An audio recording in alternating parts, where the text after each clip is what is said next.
गगनवा झूमेला देवलोक सारा। अवध में पूजेला ये भैया हो श्री राम जी के नारा। अवध में पूजेला ये भैया हो श्री राम के जयकारा।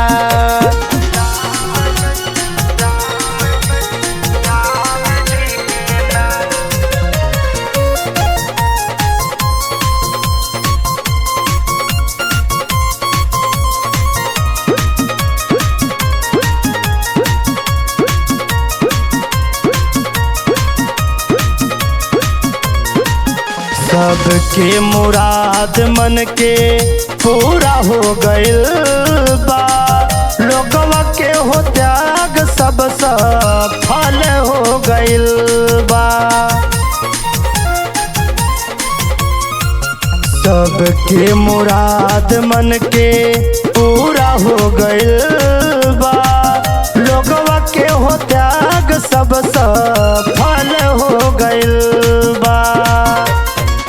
हम हिंदू के मन मगन बाटे मंदिर हमनी के खातिर अनमोल रतन बाटे।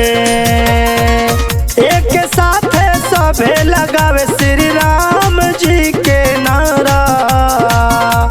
अवध में गूंजेला ये भैया हो श्री राम के जयकारा।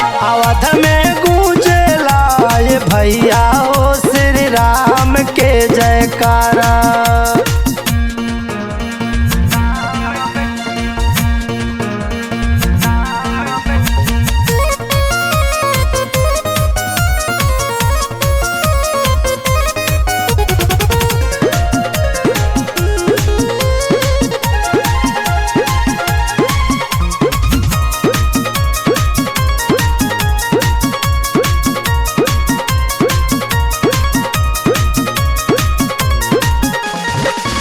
मोदी योगी हवे हमरे देशवा के शान हो।